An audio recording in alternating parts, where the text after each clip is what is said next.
It did not begin with a declaration. There was no single moment when the world understood what was about to happen. At first, it felt contained, local, almost manageable. A conflict rooted in old rivalries, unresolved wounds, and promises made in quieter times. Leaders believed it could be controlled, limited, corrected before it spread. They told themselves this was not the beginning of something larger. History, they assumed, had learned its lesson. But beneath the surface, something fragile was already breaking. Tensions had been building for years, layered like dry leaves waiting for a spark. Alliances were signed with confidence, borders were drawn with arrogance, and warnings were ignored in favor of pride. Each decision seemed small on its own. Each mistake appeared temporary, even reasonable. No one believed they were standing at the edge of catastrophe. The people felt it before the governments did. In border towns, fear traveled faster than news. In capitals, rumors replaced certainty. Soldiers prepared not for a world war, but for what they were told would be a brief confrontation, a show of strength, a correction of balance. And then came the moment that changed everything. A single decision made under pressure, shaped by fear and miscalculation, transformed a regional conflict into something the world could no longer contain.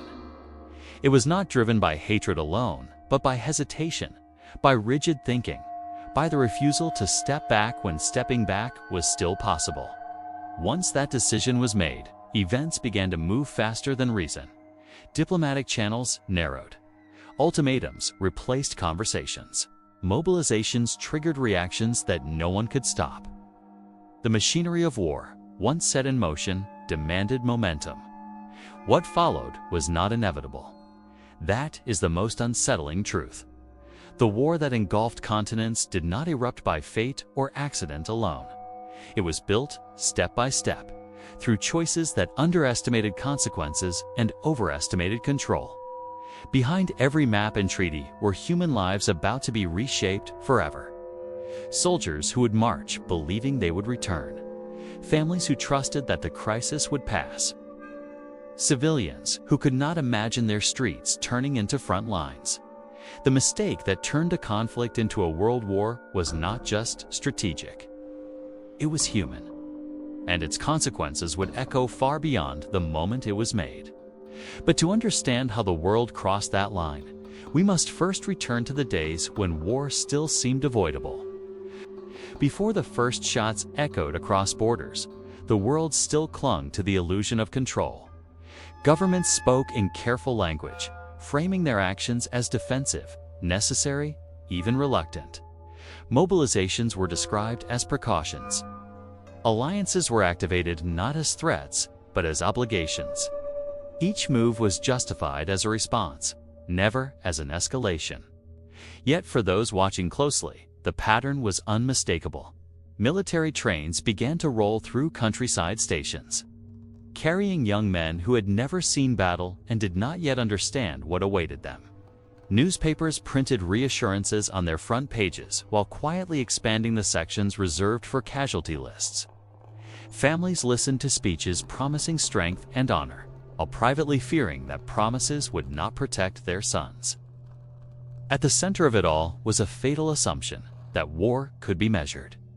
Leaders believed that by acting decisively, they could force a quick resolution. They trusted rigid plans drafted years earlier, designed for conflicts that existed only on paper. These plans left no room for hesitation, no space for compromise once the first order was given. To pause, they believed, would be to appear weak. And weakness, in a tense balance of power, felt more dangerous than aggression. Diplomacy did not fail overnight. It eroded slowly. Messages arrived too late. Proposals were dismissed as tricks. Pride outweighed caution. The language of negotiation was replaced by timetables and troop movements. When one nation moved, another felt compelled to respond, not because it wanted war, but because it feared being unprepared. Civilians watched borders harden and freedoms quietly disappear. Travel was restricted. Factories shifted their purpose. Everyday life bent around the needs of armies not yet fighting, but already consuming everything. Fear became routine. Silence followed questions no one dared to ask aloud. What made this moment so dangerous was not hatred alone, but momentum. Once set in motion, the system demanded obedience. Generals warned that stopping halfway would be catastrophic. Politicians were trapped by their own words. Retreat no longer seemed like an option anyone could survive politically. And so the final opportunities to step back slipped away. The conflict had not yet become a world war, but the conditions were in place. All that remained was the spark that would force every nation to choose between restraint and reaction. When that moment arrived, the choice would be made not in calm reflection, but in fear of being the last to act. And fear, more than ambition, would decide the fate of millions. When the spark finally came, it did not arrive as a thunderclap. It arrived as confirmation. News crossed borders faster than understanding, stripped of nuance and heavy with assumption. What might once have been contained now demanded a response. Not answering was no longer seen as restraint, but as surrender. Orders were signed in rooms filled with tension and certainty at once. Mobilization schedules rehearsed in theory for years were activated without pause. Railways became arteries of war, moving men and machines with mechanical precision. What had been warnings turned into commitments, and commitments hardened into destiny. For the soldiers, the transition was sudden and irreversible. One day they were civilians, the next they were uniforms with serial numbers. Many believed they were participating in a necessary action. Something limited, something that would restore balance and end quickly. They carried letters, photographs, and quiet promises made to families who still believed the world would come to its senses. It did not. As one nation moved, others followed, bound by alliances that left no room for individual judgment. The mistake was no longer a single decision, but a chain reaction. Each government told itself it was acting defensively, even as borders ignited on multiple fronts. Responsibility dissolved into structure. No one felt fully accountable, yet everyone was involved. Civilians felt the shift immediately. Food grew scarce, streets emptied. Fear became permanent. The war was no longer something happening elsewhere. It arrived at doorsteps, in factories, in classrooms, in silence. The conflict had outgrown its origin and taken on a life of its own.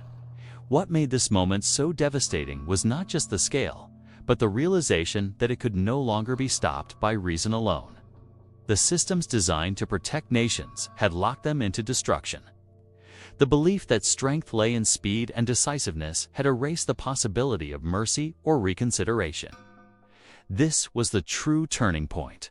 Not the first shot, but the last moment when restraint was still possible.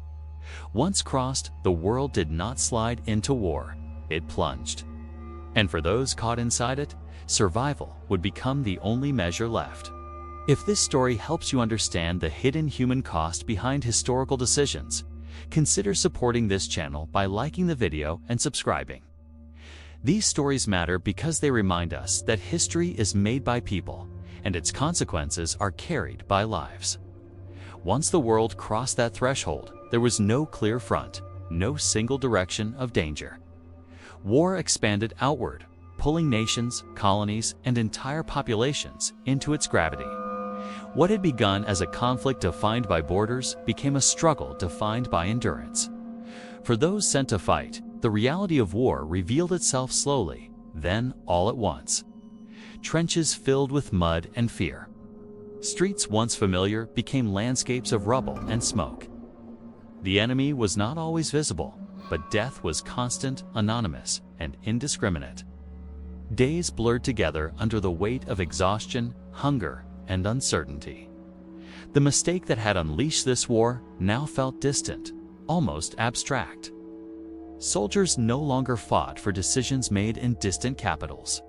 They fought to survive the next hour, the next night, the next advance that might never come. Hope narrowed to small, fragile things.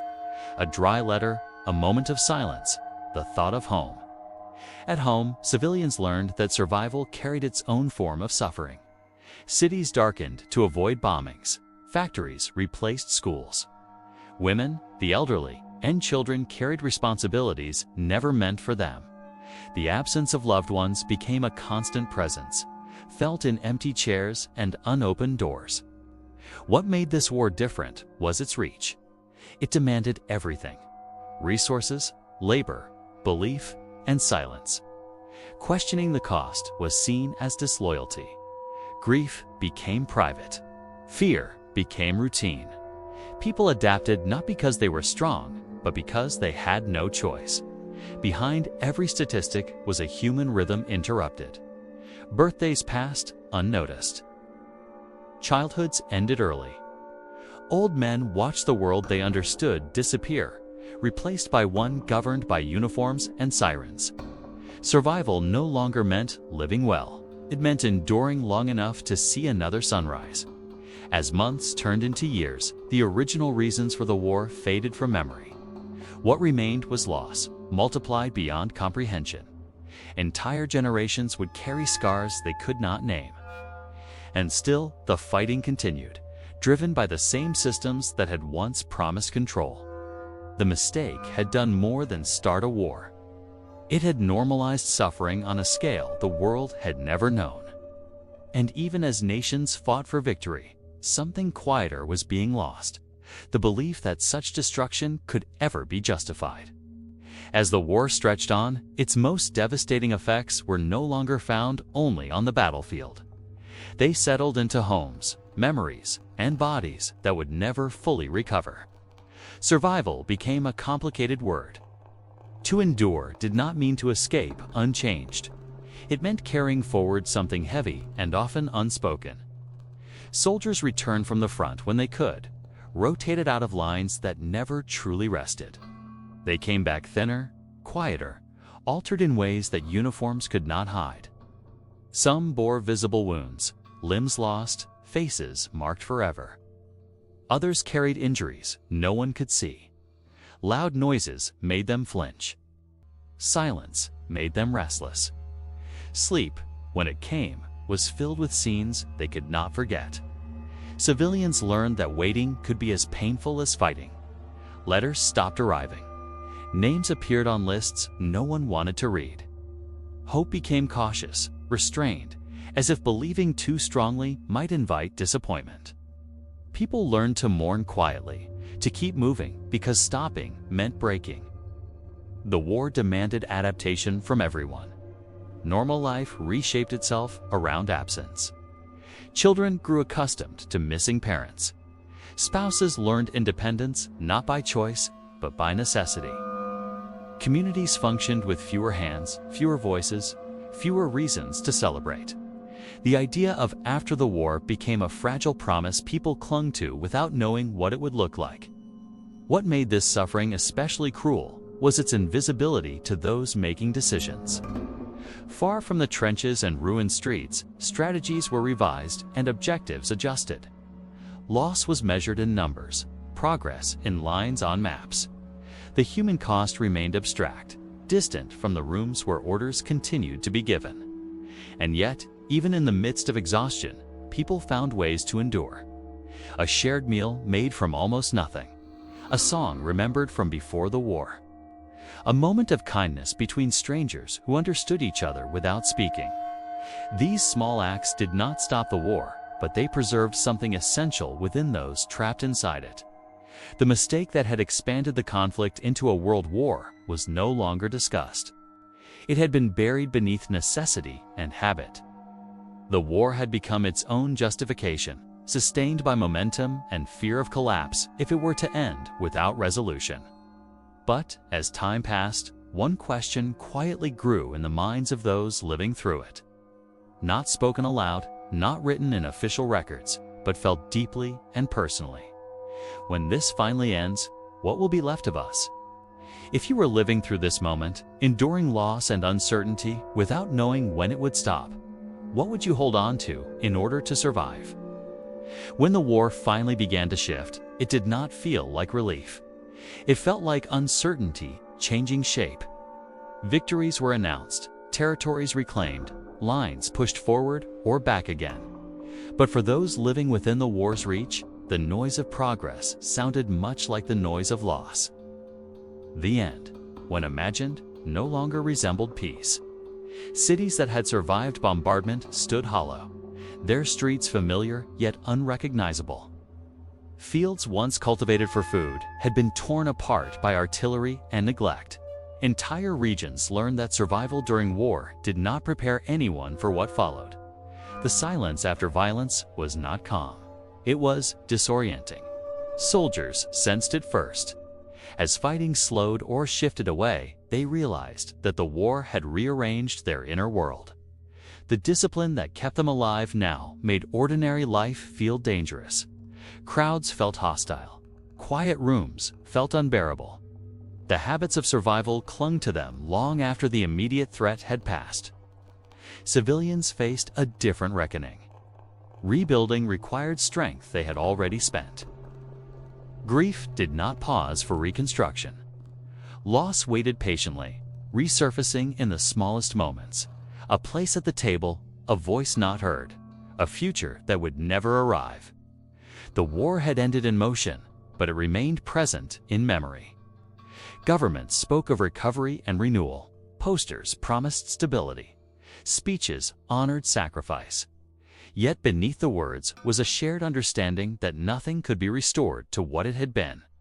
The mistake that expanded the conflict had altered the course of lives too deeply for repair to be simple or quick. Children who had known only war now had to learn peace without guidance.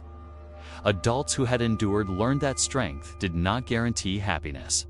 Survivors discovered that gratitude and resentment could exist together, tangled and unresolved. What endured was not victory, but consequence. A generation marked not by what it had achieved, but by what it had lost and learned to carry. The world moved forward because it had to, not because it was ready. And in the quiet spaces between rebuilding and remembrance, another question emerged, heavy and unavoidable. When the fighting stops and the world expects you to return to who you were, who do you become instead? The years that followed did not erase the war. They reorganized it. Life resumed its outward shape. Trains ran on schedules again. Shops reopened. Children returned to classrooms that had once been shelters. From a distance, it appeared as though the world had recovered its balance. But beneath that surface, the war persisted in quieter forms, woven into daily existence. Survivors learned that memory was unpredictable. It arrived without warning, carried by a sound, a smell, a passing phrase. A slammed door echoed like artillery. A crowded street felt like an encirclement. Even moments of joy were fragile, interrupted by the awareness that joy had once disappeared without explanation. Those who had returned carried a strange burden. They were expected to be grateful, to rebuild, to move on. Survival was treated as a conclusion, not a continuation. Few wanted to hear what could not be fixed, what had no clear ending. Silence became easier than explanation. Many chose it, not because they had nothing to say, but because words failed to contain what they carried. Families, too, were reshaped. Some reunions were joyful but awkward, filled with people who loved each other but no longer recognized who they had become. Others were defined by absence, by roles never reclaimed. Parents aged quickly. Children matured too early. Relationships learned to exist alongside loss rather than overcoming it. The world recorded the war in monuments and anniversaries. Dates were fixed. Names were carved into stone. These gestures mattered, but they could not capture the private weight of survival. Official memory moved toward closure. Personal memory resisted it. What endured most strongly was not anger, but distance. A separation between those who had lived inside the war and those who had only studied it. Experience could not be transferred. Pain could not be summarized. The mistake that had once turned a conflict into a world war was now a lesson taught, debated and analyzed, but its human cost remained deeply personal. Time did what it always does: softened edges, blurred details, replaced witnesses with records. And yet, for those who lived through it, the war never truly belonged to the past. It existed alongside the present, shaping reactions, choices, and silences. As the world slowly turned its attention to new concerns and new conflicts, a quiet question lingered within those who had survived. When history moves on, but your memories do not, where does your story belong? With time, the war settled into history books and documentaries, reduced to causes, consequences, and conclusions. Dates were memorized, battles were mapped, decisions were debated with the distance that safety allows. From the outside, the conflict appeared finite, contained within chapters and timelines. But for those who had lived through it, the war resisted simplification. Survivors learned that memory does not follow logic. It does not fade evenly. Some moments vanished completely, while others remained sharp decades later. A face remembered more clearly than a name. A sound recalled without its source. The body reacted before the mind could explain why. Long after the danger had passed, the instinct to endure remained. Many never spoke of it. Not because they wished to forget, but because remembering felt like reopening something that had barely healed. Silence became a form of protection, both for themselves and for those who had not been there. They learned that most people wanted lessons, not details, meaning, not pain, closure, not complexity. The world preferred narratives with clear endings: victory or defeat, right and wrong, progress and recovery. Yet, the reality of survival existed somewhere in between. It was not heroic. It was not clean. It was a long negotiation with loss, guilt, and unanswered questions. The mistake that had expanded a conflict into a world war was now studied as strategy. Analysts examined timelines, alliances, and failures of diplomacy. These explanations were necessary, but incomplete. They explained how the war happened, not what it did. What it did was linger. It shaped how trust was given or withheld, how fear was recognized or ignored, how silence filled rooms where words should have been. Entire lives unfolded in the shadow of a decision made long before many of those lives had even begun. As the last witnesses aged, the responsibility of memory shifted. Stories that had once been lived now depended on being told. Not to glorify what happened, but to preserve the truth that progress without reflection can repeat its mistakes. The war was no longer present in action, but it remained active in consequence. And in that space between history and memory, one final truth became clear: the end of fighting is not the end of impact. As the decades passed, the world learned to speak about the war in safer ways. It became a reference point, a warning, a lesson invoked when new tensions arose. Politicians cited it. Educators summarized it. Media revisited it through anniversaries and archival images. The scale was remembered. The dates were preserved. But the weight of it lived elsewhere. It lived in the quiet habits of survivors who never sat with their backs to doors. In the way certain songs were avoided, certain nights remained sleepless. It lived in families shaped by absence, where stories were hinted at but never fully told. The war continued, not as violence, but as inheritance. For many, survival brought a complicated legacy. Gratitude for life existed alongside guilt for those who did not return. Relief coexisted with grief. The expectation to move forward often collided with the inability to leave the past behind. Society praised resilience, but rarely asked what resilience cost. The mistake that turned a conflict into a world war had long since been labeled, analyzed, and archived. Yet its true consequence was not only geopolitical, it was personal. It taught generations that decisions made under pressure without empathy or restraint do not end when the decision is executed. They echo outward, touching lives far removed from the original moment. As time distanced the world from the event, something fragile emerged: the risk of forgetting not the facts, but the feeling. When memory becomes abstract, repetition becomes easier. When suffering is reduced to numbers, its warning grows quieter. That is why these stories matter. It's not because they shock, but because they humanize. They remind us that history is not inevitable. It is shaped by choices, and those choices carry consequences long after headlines fade. If this story has given you a deeper perspective on the human cost behind historical decisions, take a moment to like the video and subscribe to the channel. Preserving these stories helps ensure they are not lost to silence or time. And before this story concludes, consider this. If a single mistake could reshape the lives of millions, how carefully do we examine the decisions being made in our own time? The war did not end in a single moment of understanding. It ended unevenly, differently for everyone who lived through it. For some, it ended with survival. For others, it never truly ended at all. What history would later define as a turning point began with a mistake that felt reasonable at the time. A decision made under pressure, a refusal to pause, a belief that control was still possible. That moment did not announce itself as catastrophic. It revealed its consequences slowly, through lives fractured, futures altered, and memories carried forward in silence. The world rebuilt because it had to. Cities rose again. Borders stabilized.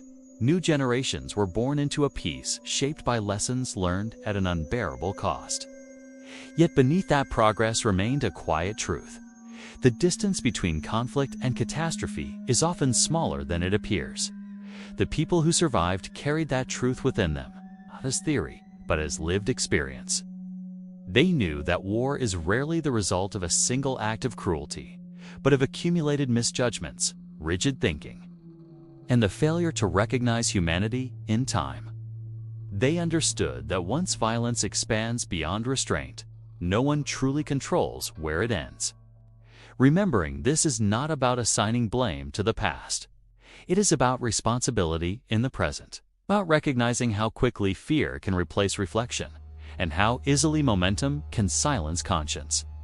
The mistake that turned a conflict into a world war stands as a reminder not of inevitability, but of choice. History does not repeat itself because it must. It repeats when its human cost is forgotten. And so these stories remain important, not for what they explain about strategy or power, but for what they reveal about consequence.